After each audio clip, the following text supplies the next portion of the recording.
God's chosen roles in the Old Testament. In the Old Testament, God appointed three distinct roles to guide His people: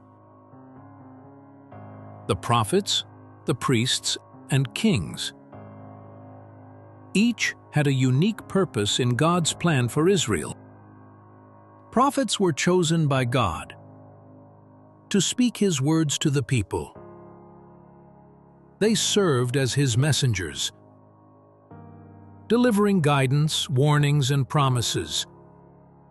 Figures like Moses and Elijah exemplified this role, leading and admonishing Israel according to God's will.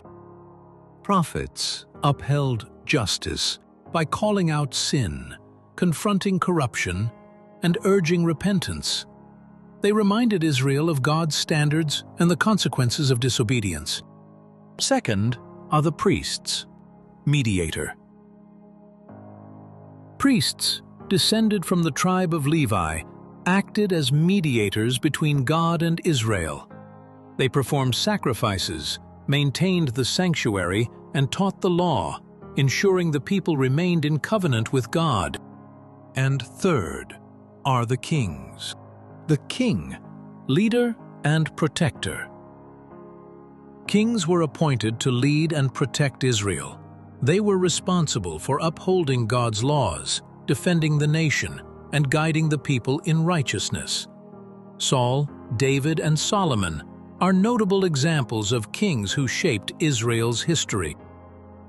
The legacy of kingship lives on in the hope for a righteous ruler who will lead with justice and wisdom, fulfilling God's promises.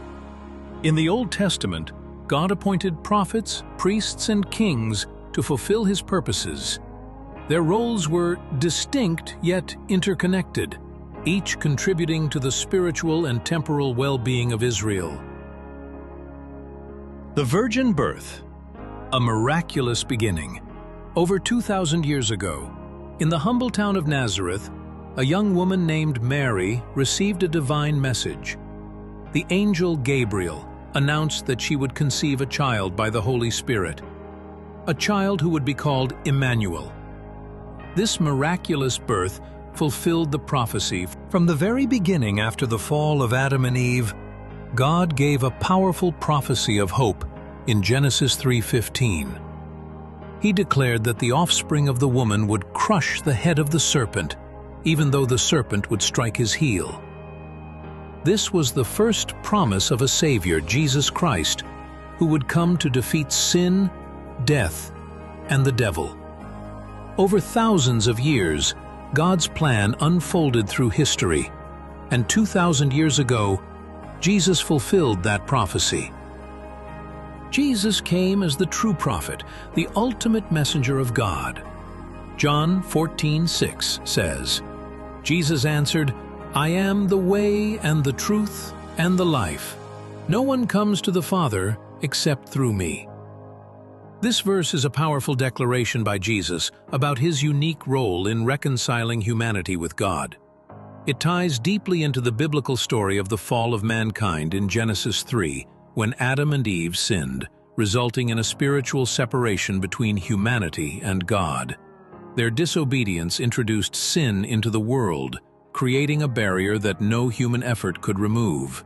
In John 14:6, Jesus explains that He alone is the bridge back to God, the only path that leads to reconciliation, truth, and eternal life.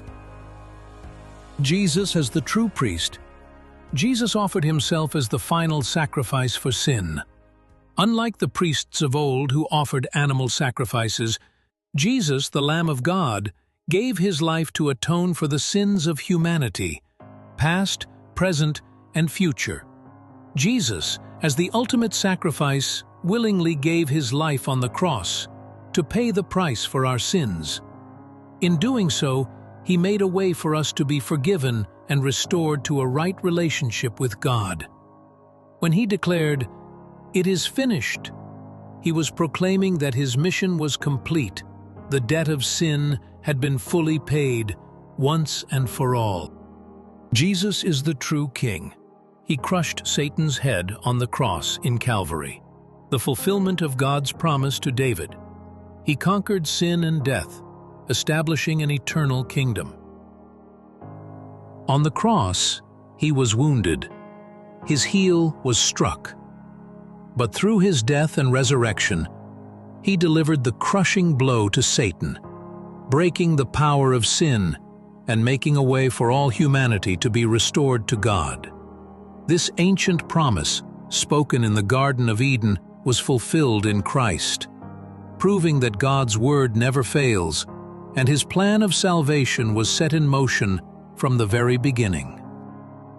Jesus is his name, Christ is his title, meaning the Anointed One, fulfills the threefold office of prophet, priest, and king.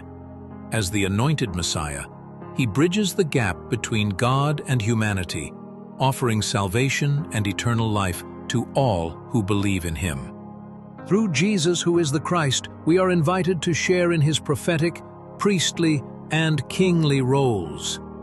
As believers, we are called to proclaim God's truth, offer our lives in service to him, and live under his reign. In Christ, we find our purpose and our eternal hope. Do you wish to accept Jesus, who is the Christ, into your life today? Say this acceptance prayer with me. Heavenly Father, I come to you today with an open heart. I recognize that I am a sinner in need of your grace and forgiveness. Thank you for sending Jesus, your Son, to die on the cross for my sins. I believe that he rose again and is alive today. Lord Jesus, I invite you into my life. I accept you as my Savior and confess you as my Master. Come and take your place in my heart. Lead me, guide me, and change me. Help me to live for you from this day forward.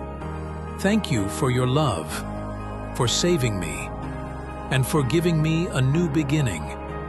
I am yours now and forever. In Jesus' name I pray. Amen. Now, if you really mean that acceptance prayer, you are freed by Jesus, who is the Christ. Your salvation will always be with you forever. Where is Jesus now? In your heart. Every day you are to read the Word of God and meditate on it. You will find amazing answers to your life problems. You may face difficulties in life, but Jesus will never leave you nor forsake you. Have faith in him.